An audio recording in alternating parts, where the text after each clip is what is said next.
thanks, Andrew, for that very kind introduction, and thanks to all of you for coming, taking a hefty chunk out of your Friday morning and coming to listen to me talk about this stuff.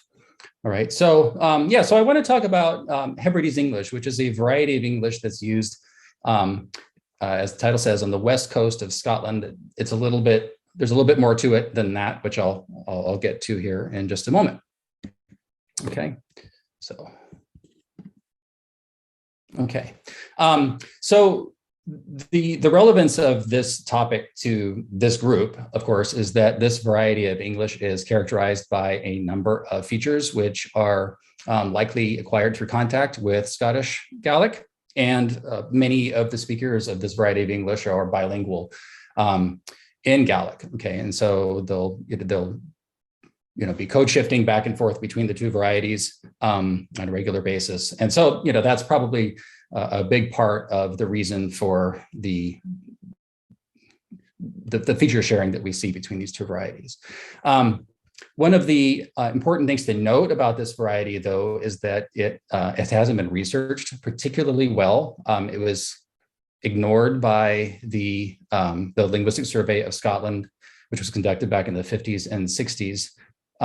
Like most of the varieties of English that are spoken in Scotland, the linguistic survey mostly looked at the phonology of Gaelic and at the lexicon of Scots, and so so varieties like this were just overlooked.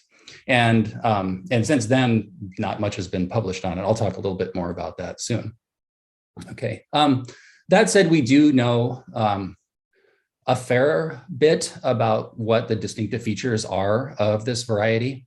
And we also know enough to be able to discern that there seems to be a decline in the use of those features that make it distinct. I'm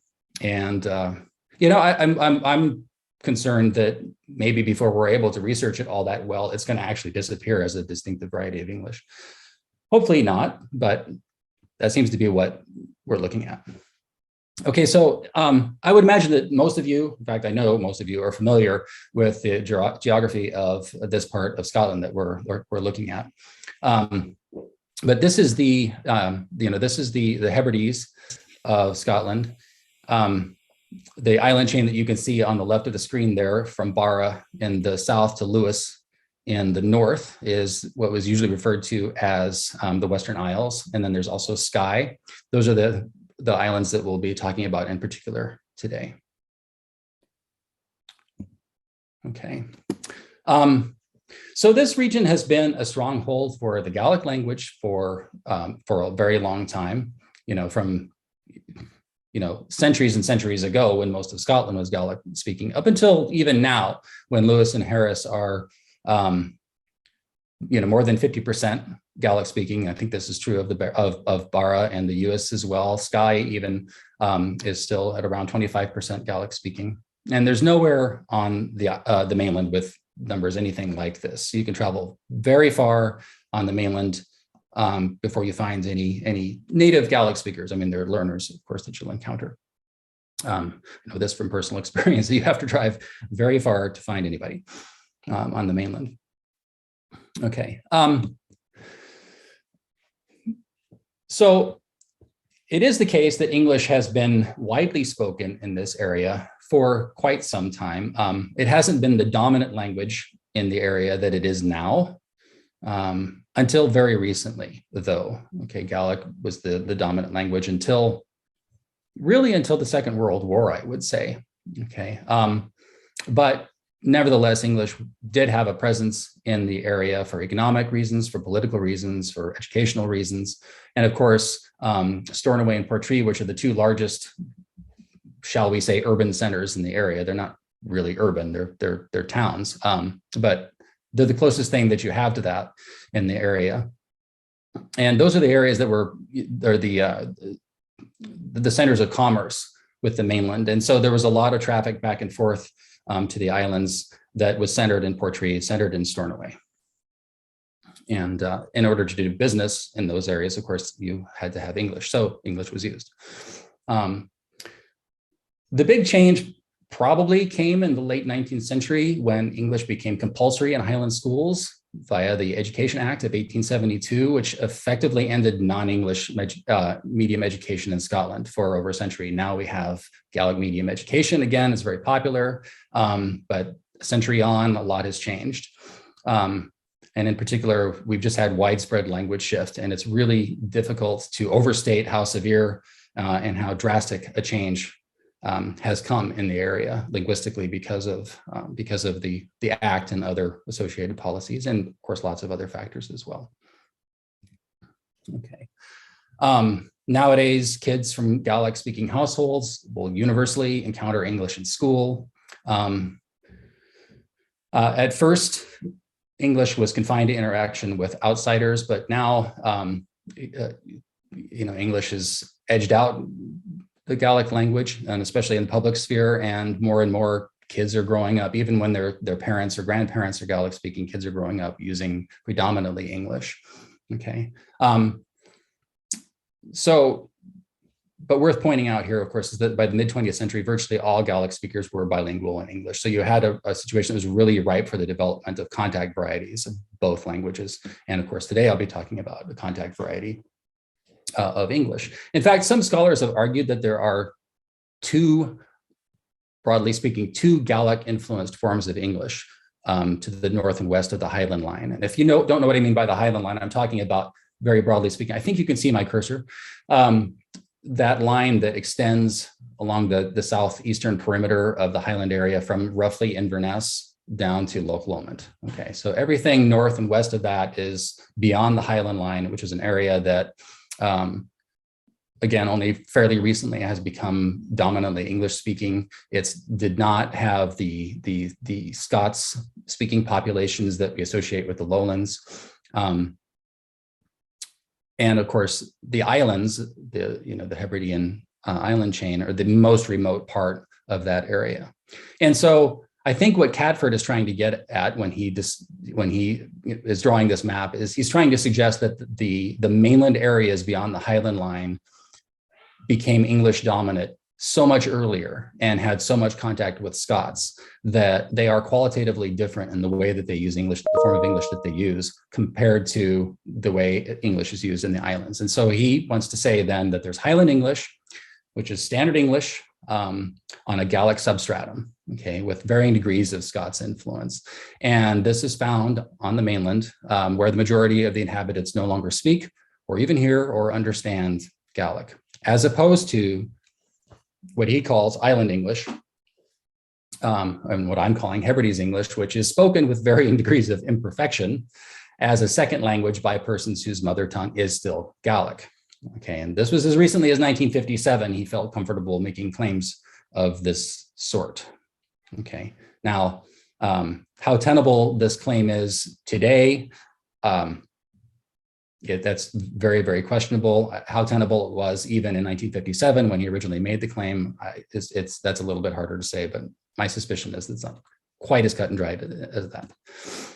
Okay, all right, so the key difference then, to recap, he's trying to say that these two varieties differ according to whether their speakers are native speakers of Gaelic or not. Okay, so in Highland English, Gaelic is just the substrate in the mists of time, whereas Hebrides English is Gaelic accented English spoken as a second language by native speakers of Gaelic.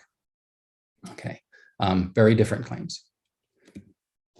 Okay, as I mentioned earlier, there's been relatively little research into the forms of English as spoken in this region. That said, it's possible to identify a number of characteristic features of Hebrides English. And I'm going to mostly be talking about Hebrides English now. I mean, a lot of the things that I'm going to say can also apply to Highland English, but unless I specify otherwise, assume that everything that I'm saying from this point forward, basically we're talking about Hebrides English. Okay, so there are morphosyntactic features and there are phonetic or phonological features of Hebrides English that distinguish this variety from other forms of English. Okay, and even the little bit of research that we have at our disposal suggests that even as we've identified these distinctive characteristics, we're also noticing that they're declining in the frequency of use. Okay, and this points toward an outcome in a decade, 2 decades, hard to say just how long, that Hebrides English as a distinctive variety may not exist in its current form for that much longer. I'll briefly mention a couple of the morphosyntactic features that are likely due to contact with Scottish Gaelic in Hebrides English. A couple of different ways that people refer to this, but the B after V ing construction. So an example here, I'm just after finishing my washing, which more or less maps onto the Gaelic equivalent, which I have below there, hamijirach, ermoniadrach ayenov, right? Okay, so, and then the non-use of the English perfect construction, where we would expect, in normal idiomatic English, you would expect somebody to use some form of the perfect. I've been a widower for now for 6 years, but a Hebrides English speaker might just say, I'm a widower now for 6 years. And again, this is perhaps inspired by or based on the equivalent Gaelic that I've got there, Hami Eravi Nam Valentrachir Anish Arson Shiabliana. And then cleft constructions, we also see in Irish English. It was always Gaelic that we spoke in the home. Okay, She Gaelic, Bruin Shin, Colony, Kantai.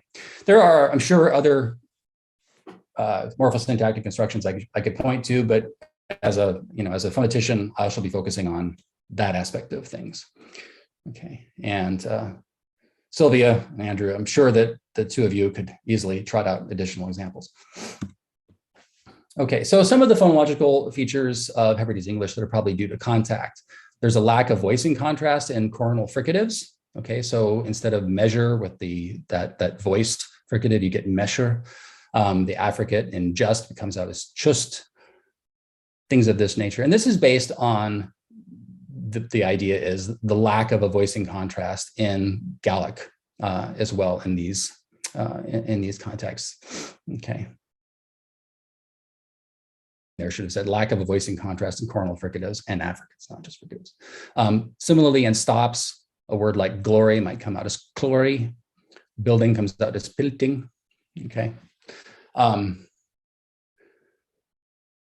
You get dental variants of the coronal stops T and D, typically before R, but you might get them elsewhere. And that is again because Gaelic has dental T and D rather than the alveolar T and D that we're more familiar with as American English speakers.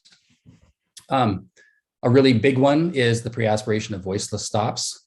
Okay, so you might get the word like bake might come out as bake, not might come out as not. Okay, and then you also get a situation where unstressed vowels. So unstressed vowels in Gaelic are often not reduced to schwa, and in Hebrides English, a lot of times you'll hear that as well. So I've got a couple examples here. This is a 20-year-old male bilingual speaker from Stornoway, recorded in about 1979. Okay, so we're going back about 40 years to hear this guy. All right, and hopefully everybody will hear this audio. 2 boys and a girl rode a canoe along the river. Okay, so what do you notice about the way he pronounces the word canoe? Work for a week. Oh, sorry, wrong one. 2 boys and a girl rode a canoe along the river. So that's not the schwa that or even little baby schwa that you would normally expect to hear. So so that's something that you'll hear in Hebrides English.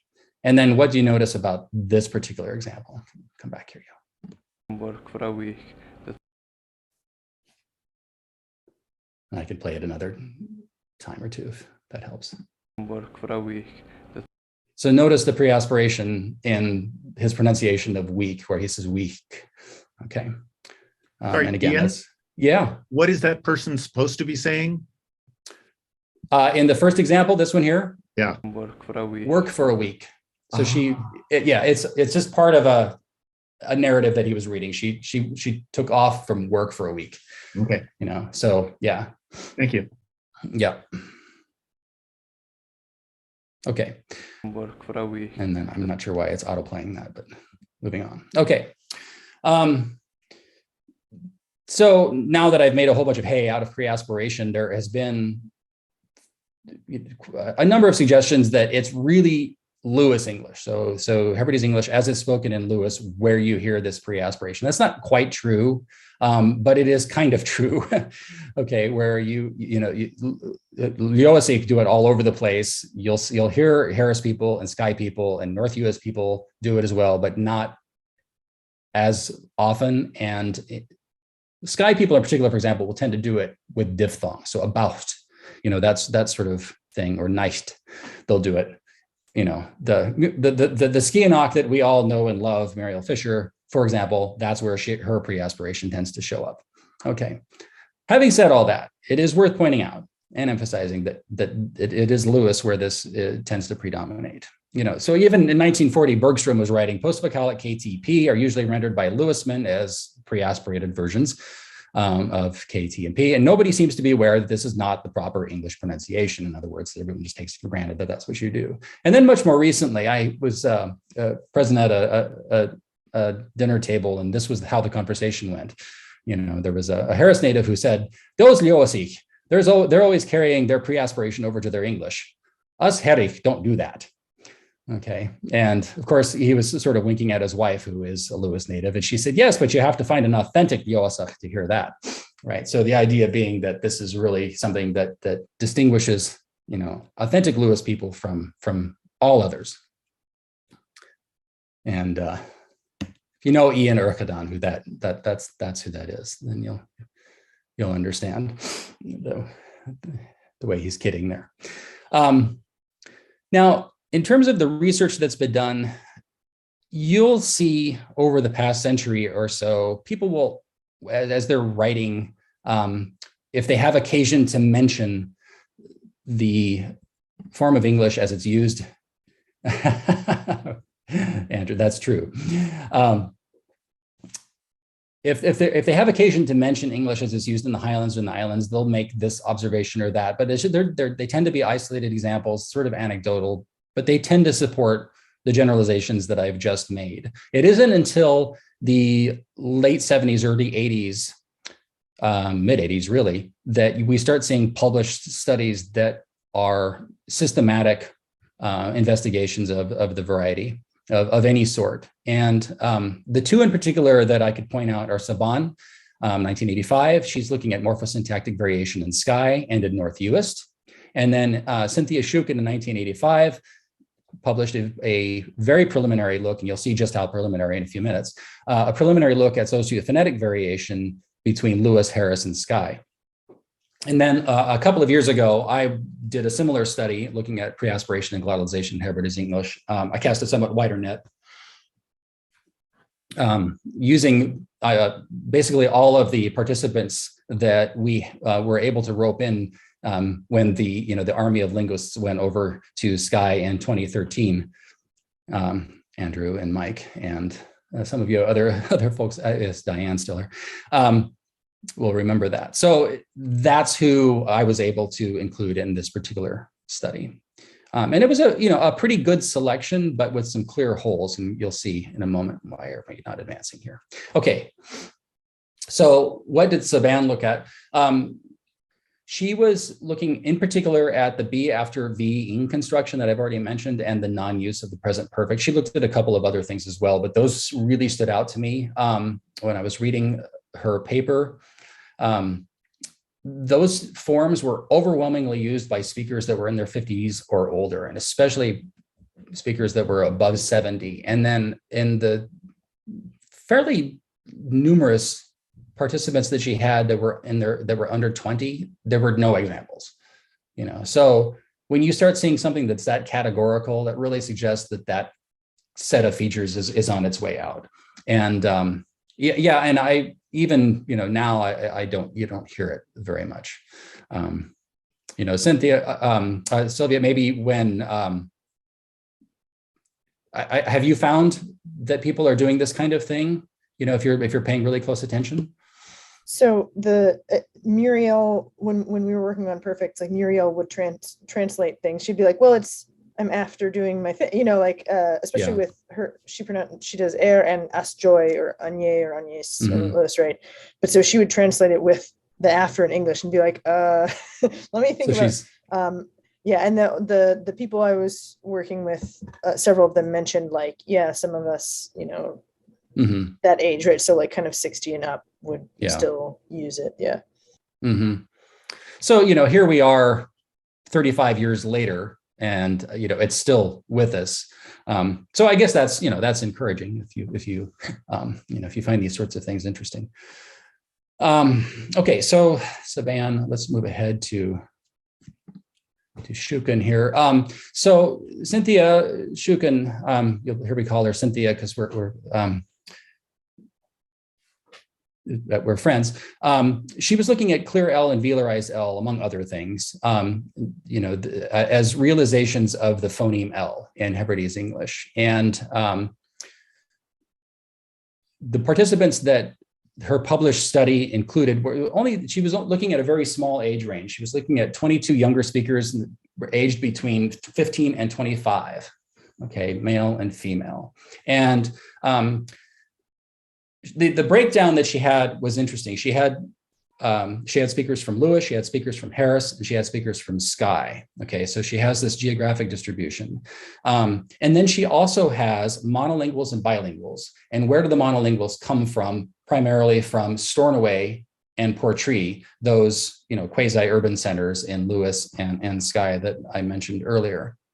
And then she also has what she refers to as urban bilinguals. So people who are bilingual in Gaelic and English who live in these towns. Okay, so she's got it broken down into these three categories. And so we get that velarized L in speakers mostly from Skye and especially those from Portree. Okay, and to some extent among speakers from Stornoway.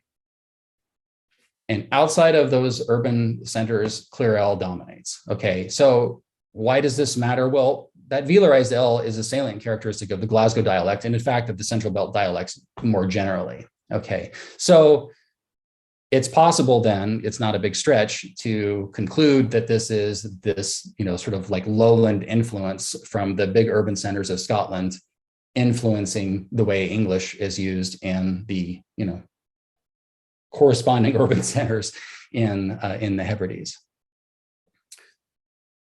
Okay. She also considered the relative abundance of pre-aspiration and glottalization in the voiceless stops, BTK.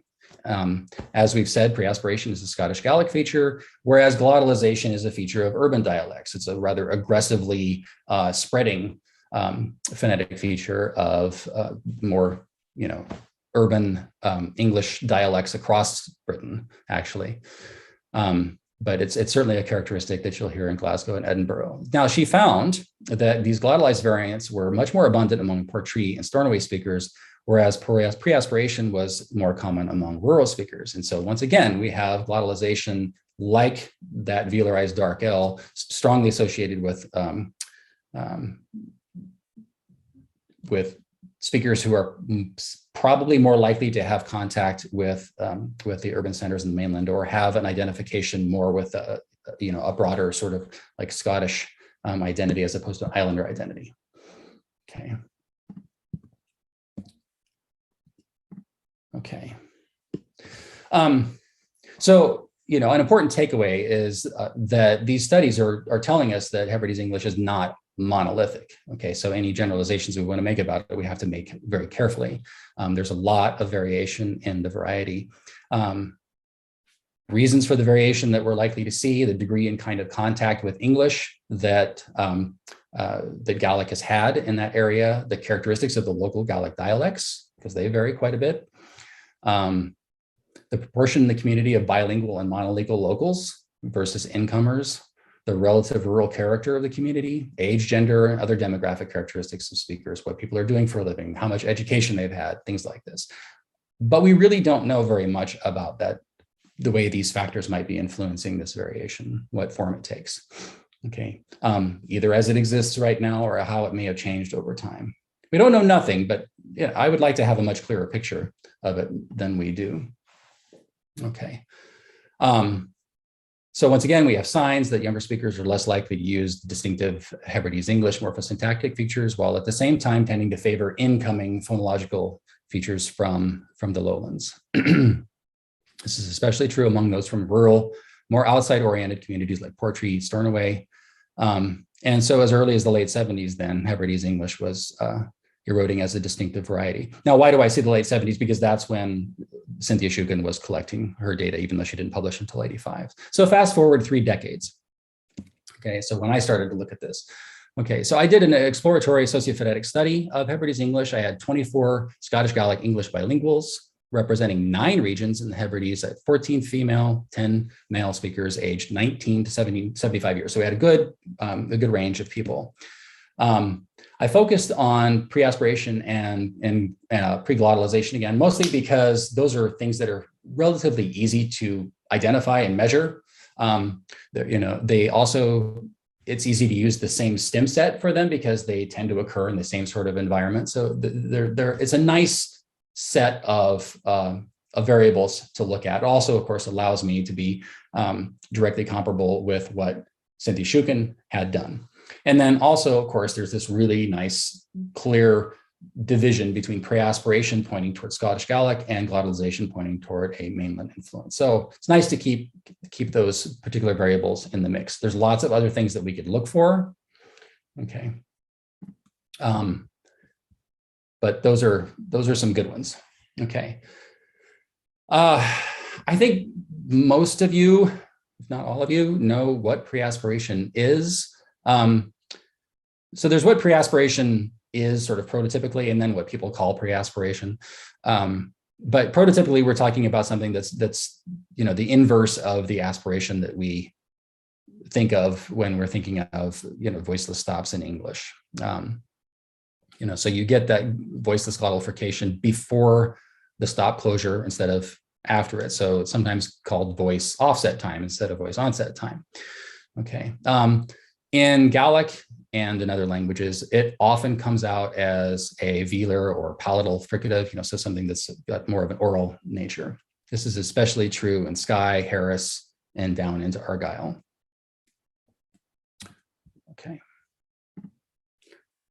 This is what it looks like on a spectrogram.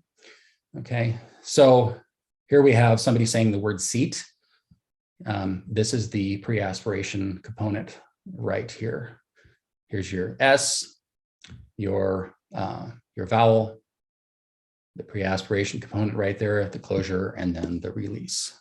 Okay, so that's the word seat. Okay, and this is what it sounds like. Seat. Seat. As spoken by a Lewis speaker. Okay, I hope everyone can hear these examples fairly well. Dot. Dot.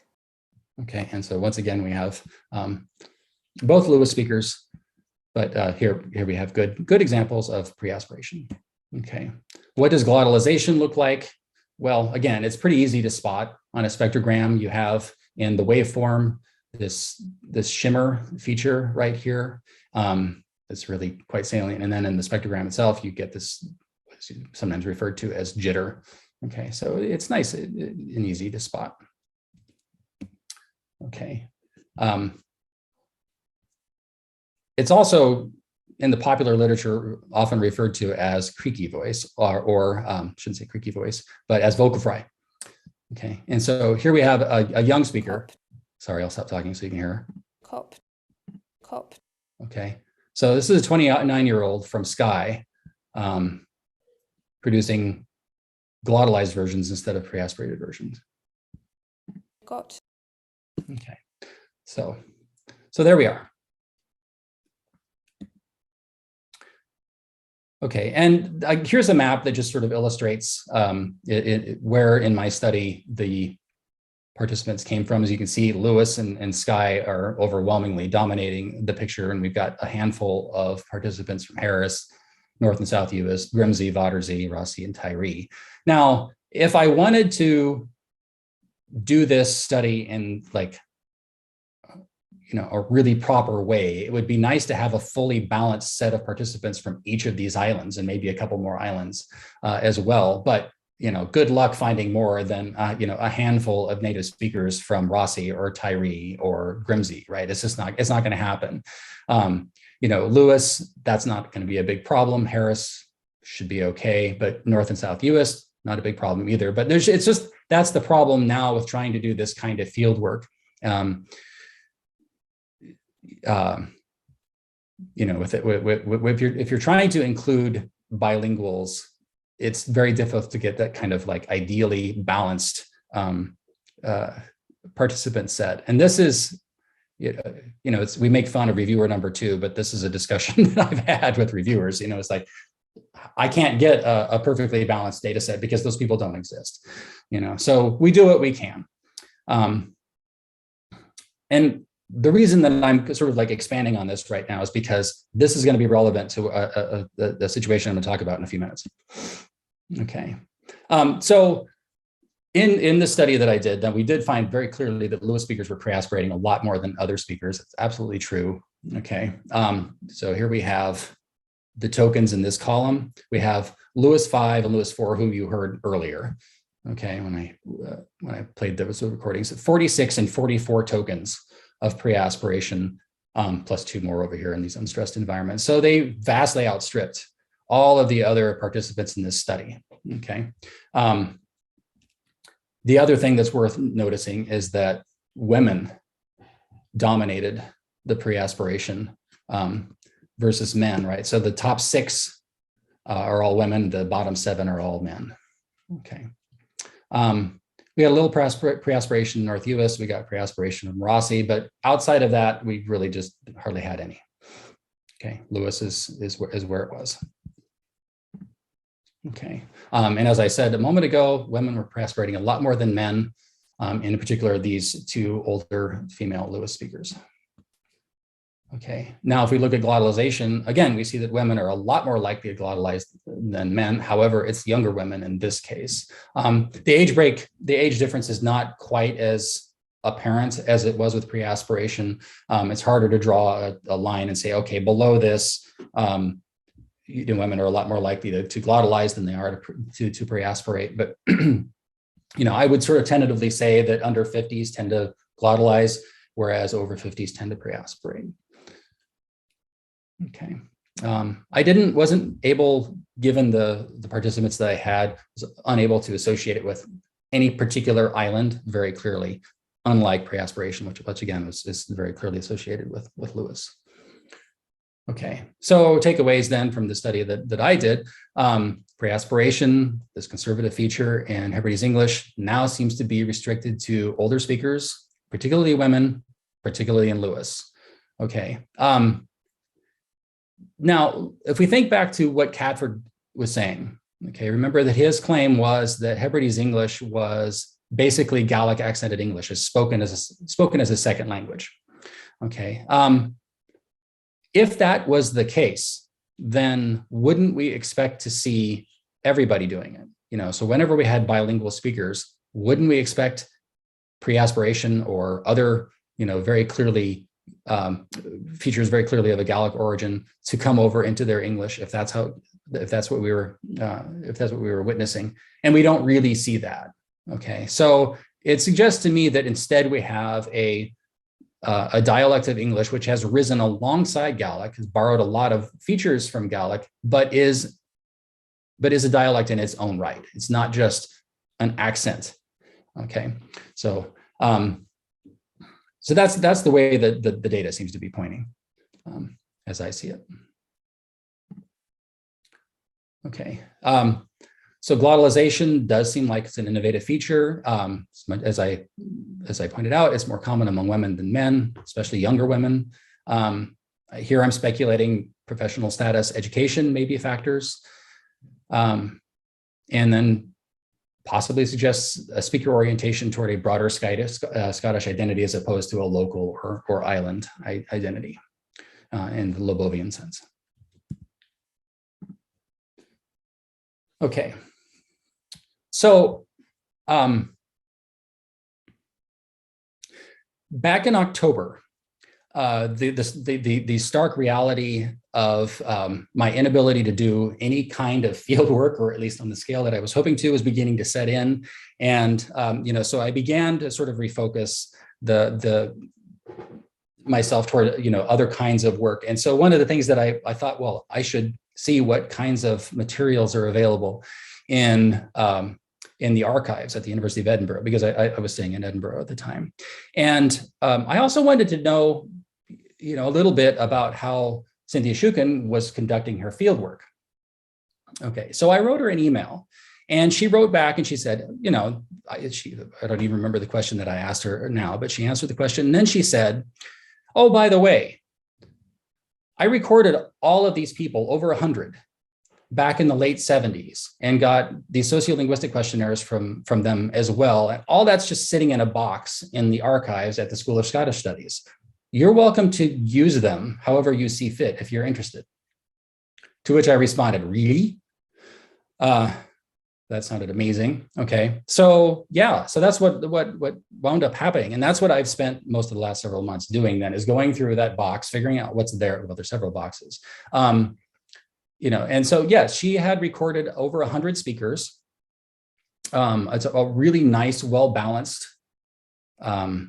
selection of people, and the kind of speaker pool that would be very difficult to assemble these days. Okay. There were some problems. All of the recordings were on reel-to-reel tapes and not particularly well labeled, but I was able to, in the notes that she had left in the box in the archives, attach names and participant numbers to particular tape reels tentatively, and the archivists at the School of Scottish Studies have been digitizing those for me. And in fact, I just got a drop of them today. So, so I have high hopes then for being able to do a sort of retrospective, to fill in some of the holes that we have, about how this particular variety has developed. Okay. Now, remember that I said she published this article in 1985, and that she was only looking at younger participants at the time. And so that was just a subset then of this huge body of data that she collected. Okay. So let's see the chat here. Yeah, gold, exactly, right? I kind of couldn't believe it. So, there were some limitations on the work that she was doing. She was looking exclusively at speakers from Lewis, Harris, and Skye. That said, I mean, there's only, so much that you can do. Now, why did I want to back up for just a moment? Why did she decide to make this available? Well, she left academia in the mid 80s and went into, went into the government sector. And so she just wasn't interested in doing anything. And that's why she left it after that last paper. And so that's where it had been sitting, since. Okay. So once again, we have this really neatly stratified group by age. We have under 25s, we had 35 to 45s, 55 to 55s, really 55s and over. By gender, again, she's including speakers that are rural, speakers that are urban, that is their Stornoway and Portree. She has bilinguals, she has urban monolingual. So it was a really nice set of participants. Okay. As I mentioned, it's all on tape reels, mostly recorded using a tabletop microphone. Okay, so the audio quality that I have gotten from the digitized files that I've been able to listen to thus far has been pretty good. It's not quite what you would get with a head-mounted, headset mic, but it's good enough for doing a lot of analysis. She included in these recordings a 320 item word list, so great big word list, narratives, including North Wind and the Sun, and a couple of other things, and then spontaneous conversation. There's a lot of that as well. She did some of the recording in the linguistics labs at the School of Scottish Studies, and then also in the field. As I said, it had not been digitized, but they're doing that for me now. And the fortunate thing is that Cynthia had gone through a lot of this material and transcribed it in these really detailed, hyper-detailed IPA transcriptions. And so that allowed me to do a little bit of preliminary analysis even before I had any of the tapes digitized. Okay, so here's an example. This is a monolingual male from Portree, age 34, is recorded in about 1979. Listen to this and tell me what you hear.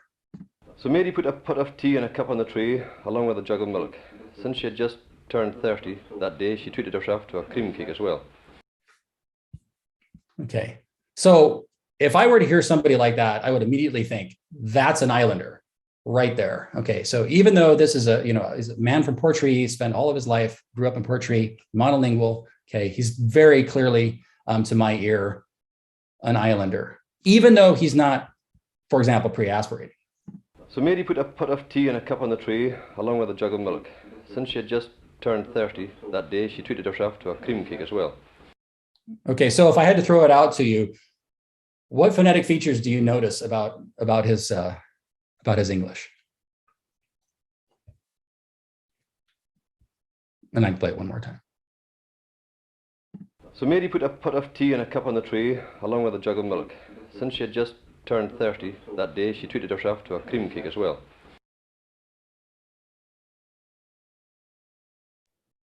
I'm horrible at this stuff, but is there still pre-aspiration, like the 30, right? Like there's, what's going on there? I don't even know what to call that.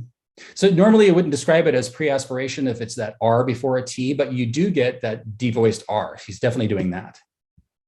So Mary put a pot of tea and a cup on the tray, along with a jug of milk. Since she had just turned 30 that day, she treated herself to a cream cake as well. And you hear it in herself, right? Anything else? That's not a test. I'm not quizzing you. I just want, because I hear things, maybe other people are hearing different things. The S in herself isn't an S, it's something else. Herself? Yeah. Uh-huh. It's a slightly retroflex R or something. Uh-huh. Yeah. And the T's are very dental. There's also some closing breathiness, like he seems to be ending. Sounds, I mean, crudely, it sounds like he's ending words in H. Uh-huh. Yes. Do you hear any glottalization? Do it again. So Mary put a pot of tea and a cup on the tray, along with a jug of milk. Since she had just turned 30 that day, she treated herself to a cream cake as well. Well, I mean, he pauses, just. So there's a couple, but I don't know. I don't. It's not like a pot of tea, that put a pot of tea, so where you get that tea glottaling that you would expect in the central belt, right? Or London or something like that, where there's no articulation of the T, it's just a glottal stop, right? He's got full T's there. And then what about his laterals? What do you hear at his L's? So Mary put a pot of tea and a cup on the tray, along with a jug of milk. Since she had just turned 30 that day, she treated herself to a cream cake as well. I can't tell. Yeah, they're pretty clear. I mean, the recording's not the best, but they're not like super dark.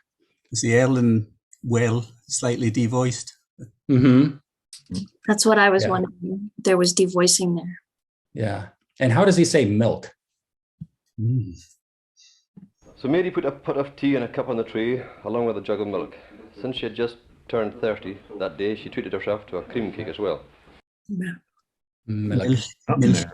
Milk. Yeah. So he's got that little bit of epenthesis, right? Which is kind of a Gaelic thing, isn't it? But you hear it, but Scots will do that. Like I hear Scots in Edinburgh do that same thing, so I don't know. That's one of those features where I think it's a little bit Gaelic-like, but I don't know that I want to say that that's what it is. Somebody here, what do you call it?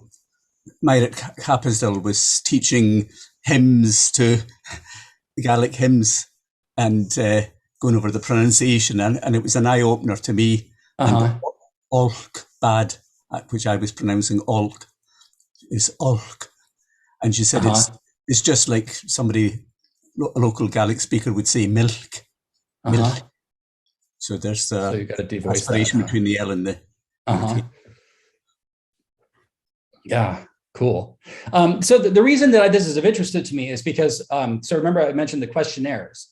Well, it's of interest to me for lots of reasons, but I mentioned the questionnaires. And one of the things that Cynthia asked in those questionnaires is, can you tell when you hear somebody speaking that you don't know, can you tell whether they're a Gaelic speaker or not? Okay. And can you tell what island they're from? And so I'm really interested, what are they listening for? And I've asked people straight up, what are you listening for? And they'll say things like, oh, that nice soft West Coast lilt, that's not very helpful, but there's clearly something that they're listening for. So Mary put a pot of tea and a cup on the tray, along with a jug of milk. Since she had just turned 30 that day, she treated herself to a cream cake as well. And the last thing I wanted to point out, this characteristic, I think, of Scots English more broadly, is that a lot of the mid-vowels will tend not to be diphthongized. So, all right, moving on. I could linger over these things all day, but clearly we don't have all day. So here's this is the first page of the questionnaire that she gave to her participants. You can see some of the kinds of questions that she asked. I'm really interested in question number 1. How would you describe yourself? Pick the 3 most important and label them first, second, and third. So do you think of yourself as a Highlander, as a Briton, as a Gael, as a member of your community? Sort of an open-ended question. As an Islander, as a Scotsman or Scotswoman, as a Lewis Harris Skye person. And very few people chose option B or option F. And all of the other options were quite popular. So I found that to be interesting. And then question 2, I think what she's trying to drive at here. So like if you particularly enjoy music that is associated with Scottish culture or with Highland culture in particular, then maybe that makes you more oriented toward a local community as opposed to a, sort of broader, more global community. I find it interesting that, option F is discos. But that would have made sense in 78 or 79, right? What would the equivalent be now? Electronic dance music or something. I don't know. Okay, but anyway, there's a lot more to these. These questionnaires are about 7 pages long. Other questions that they're asked: how often do you use Gaelic? With whom do you use it? How do you feel about Gaelic medium education? How do you feel about bilingual road signs? Do you think Gaelic should be an official language, and so on and so forth? Okay. And how are we doing on time, Andrew? We have 9 minutes officially left, but we can go a little bit over. Okay. If you want to finish up. Okay. Shouldn't be a big problem to get there. Okay. So as I mentioned a few minutes ago, I was able to do a little bit of preliminary analysis, and apologize for the sort of rough and ready nature of these plots. I just kind of tossed these out this afternoon.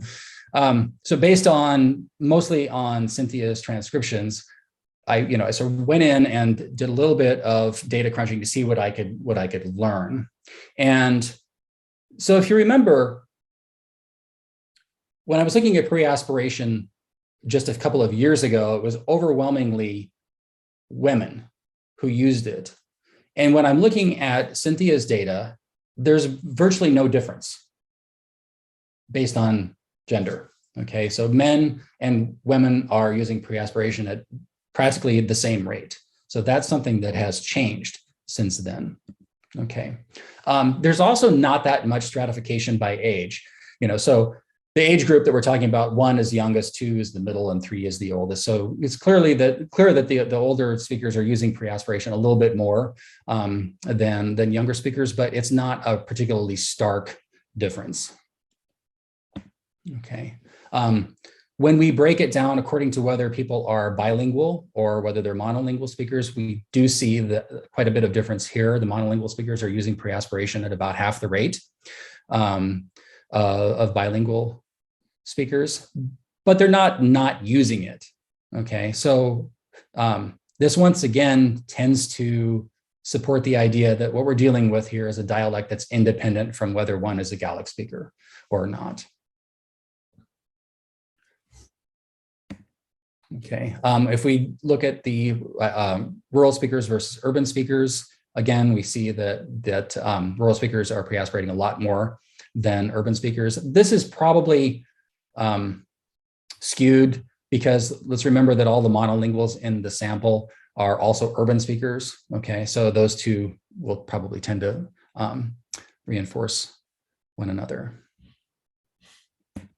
Okay, and then finally, island of origin.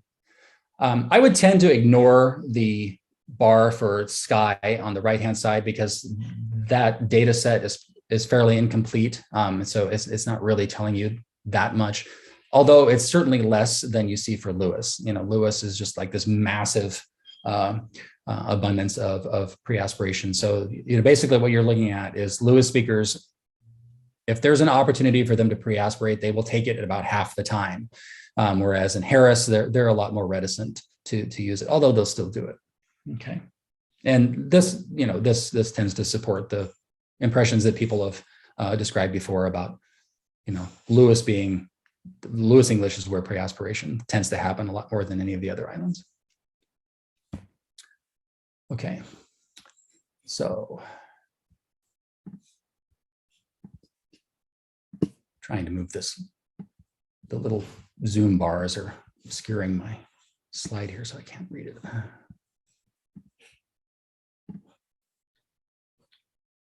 So if you give me just a moment. Okay, so, obviously there's lots and lots of questions still. It would be nice if we could take a little bit closer look at that rural-urban divide, okay? Although, outside of the places that we're looking at, Stornoway and Portree, there's just not a lot that you could add. But to get a little bit more fine-grained sort of a picture of it, that would be a nice thing. It would definitely be good to have a broader speaker pool. So outside of Lewis, Harris, and Skye, which are, those are the islands that tend to get the most attention. Okay, but other places are worth looking at too. Okay. And then, there's lots of other sociolinguistic variables that we could look at. I was looking at pre-aspiration and glottalization because those are, first of all, features that I'm familiar with, but they also map really nicely onto existing research. But there are other things that we could certainly look at. We could look at laterals a little bit more closely. We could look at vowels, for example. We could look at that sort of epenthetic vowel that we hear in words like milk. There's lots of other ways that we could go with this. I'm looking at Diane's question now. So, well, there were other questions above mine, so. Okay. Yeah. Okay, so I think there's just a little bit more that I want to wrap up with, and then I'm going to come to that question. Are speakers using certain Hebridean English or Hebrides English features to signal a local or islander identity? Or are they avoiding certain features in order to disguise such an identity? Now, that's a question that I'm quite interested in. There's a lot that I don't know about the perceptions of Highlanders and Islanders in the rest of Scotland that I would like to know. So a friend of mine on Skye, his daughter had gone off to university at Aberdeen, and she had come back, and she was there. I was talking to her, I was talking to him, and he said, "Well, you sure sound like you're from Aberdeen these days." And she said, "Well, I don't really like to sound like I'm from Skye, because everybody says you sound like a Tuchter." And I thought, well, that's not a very nice thing to say. If you don't know that word Tuchter, it's sort of it's a little bit like saying a hillbilly, something like that. It's an unflattering thing to say about somebody who's from the Highlands. And so clearly she didn't like to sound that way. So I would like to know, what was she, what features in her Skye speech was she disguising or changing in order to sound more like she was from Aberdeen, or maybe not like she was from Skye, so, there's a lot to unpack there. Okay. And then, just simply that we have this, spotty degree of knowledge of the development of Hebrides English over time that really, makes it a little bit harder for us to determine the trajectory that it's taking now, or it has been taking. But nevertheless, it's really clear that as a distinct variety, Hebrides English is undergoing some pretty significant changes right now. Okay. So, all right, well, thanks for listening. And hope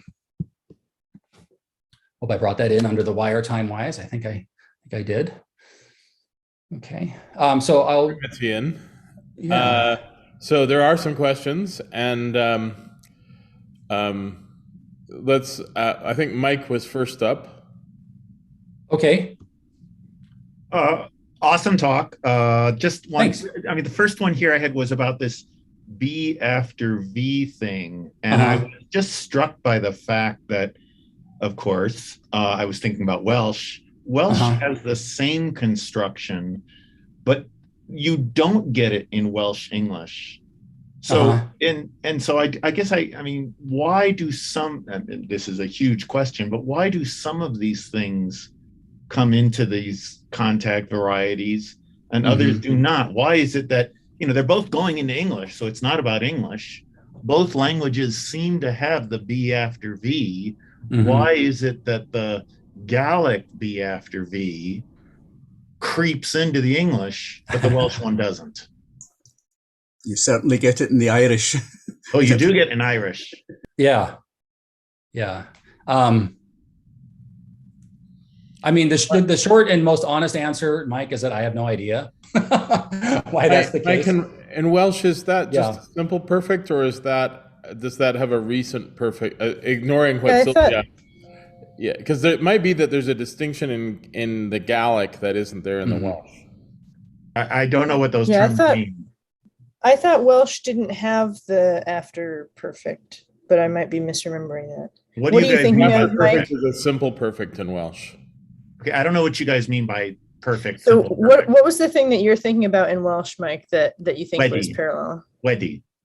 And what does it mean if you translate it like literally from Welsh to English? So like if you say something like, am I wedi go, that means I have gone. And you can say something like, was I wedi go, and that means I had gone. That's the typical translation, but it has a broader usage than that in Welsh.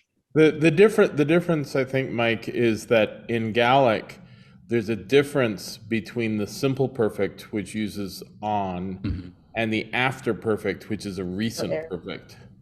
Well, depends on the dialect. Yeah, well, as it turns out. Leave Sylvia's recent work aside. I mean, that's so maybe the reason they don't have the after perfect in Welsh English. 2 boys and a girl rode a canoe along the river and work for a week. My audio's auto-playing. Sorry. But I suspect that it has to do with the fact there's a distinction in Gaelic that isn't there. So the argument would be that the Gaelic construction is, in some sense, give richer possibilities, and so, if you will, more tempting to incorporate that in English, something like that. I mean, Irish is is it Inye or something like that, right?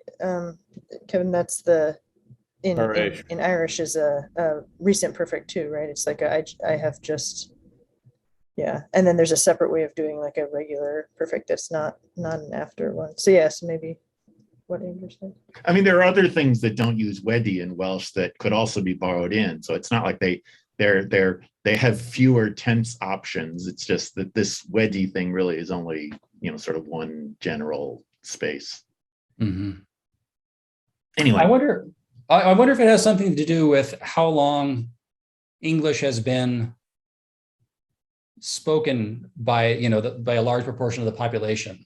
I mean, I don't know the history of bilingual, Welsh English bilingualism in Wales. I mean, has English been, more or less universally spoken significantly longer in Wales than it has been in the Highlands, where we're talking about, 150 years, maybe something like that. So much longer. Yeah, I would think so. Yeah. So I wonder if that has something to do with it, but I'm just speculating. Yeah. Okay.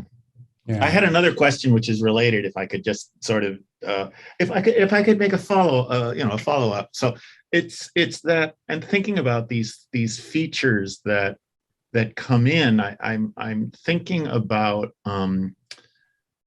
whether people notice them. I mean, we as linguists notice them, but whether normal people notice them. So I was thinking of a movie I really like about Wales, and the Welsh people got really kind of upset because, all the sort of background characters are Welsh, but the main characters are all English, right? Playing Welsh people. And what's striking is that most of the English characters put on a pretty good Welsh accent. So they can, I mean, at least as far as I can tell, right? I mean, they can parody what sounds like Welsh English pretty well. So I guess my question is, for Hebrides English, are people in the world aware of this language? Can they parody it for artistic effect? Or is it just below the radar for people? You mean like people from outside the area? Yeah, like, can somebody be a wannabe? Can they like, you know, pretend that they're local and use it in, you know, on television or something, or on the radio or whatever? Yeah. I would be surprised.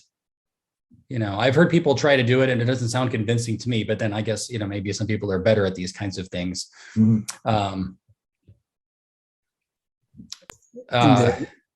the Daily Record, there used to be Angus Og when I was young, when I was up into my 20s, and he was from Skye, I think, Ewan Bain. He died and he took the copyright with him. I've still got them in a box, but he certainly parodied the chust and Donald instead of Donald and so on. Well, right. So the thing is, like, he's zeroing in on certain features, and you know, the way that somebody who's like trying to do a Southern States, you know, American thing is going to, you know, you're going to get diphthong on gliding and so on, but maybe not very good, right? You know, so or a complete misunderstanding of "bless your heart." Right. Yeah. You know, so I mean, it's some people, particularly those that are involved in education, are aware of these things. You know, so for example, when you're talking to, you know, Ian Urakadan, he knows perfectly well what pre-aspiration is, and he knows lots of other things, right? So he can talk about it in a pretty sophisticated way. But most of the people that I talk to don't really know, you know. That doesn't mean that people can't have a sense of it and, you know, and be able to perform the accent or the dialect if they, you know, if they want to. You know, what I don't really know. It would be kind of interesting to do a sort of, you know, Dennis Preston kind of study of Highland and Island English or Hebrides English. You know, what kinds of perceptions did other people have of this area, and what are they responding to in the, you know, in the linguistic performance of Highlanders? There's a lot of angles that we could look at here.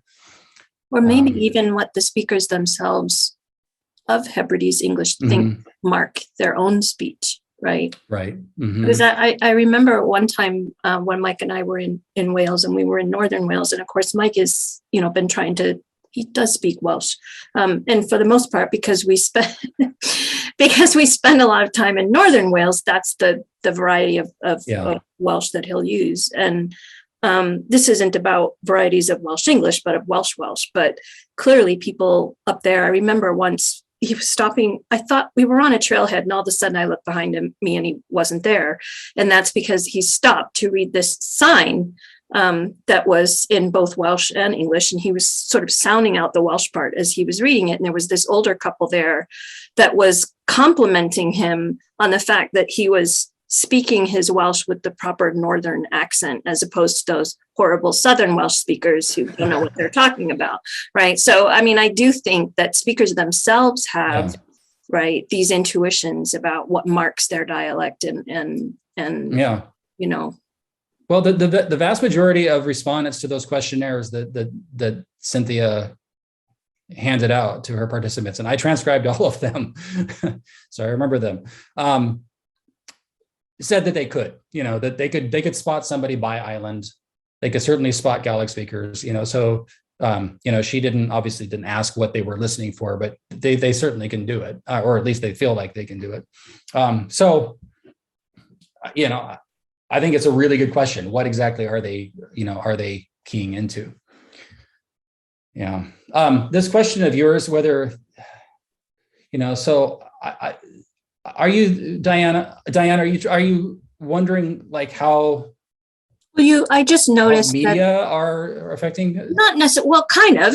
I mean, and I guess I just wondered what is the use of focal fry generally, right, in varieties of English in these areas, whether it's Hebrides English or anything like that, right? So, and you know, I don't live on these islands, so I don't know what the social media situation is like, but it strikes me as interesting that, you're noticing this change at a time where the social dialects kind of use of vocal fry has been embraced, particularly by women, which is where I thought you said that you were seeing it. So I guess I just kind of wondered, what role does Creek play generally in varieties of English in that area?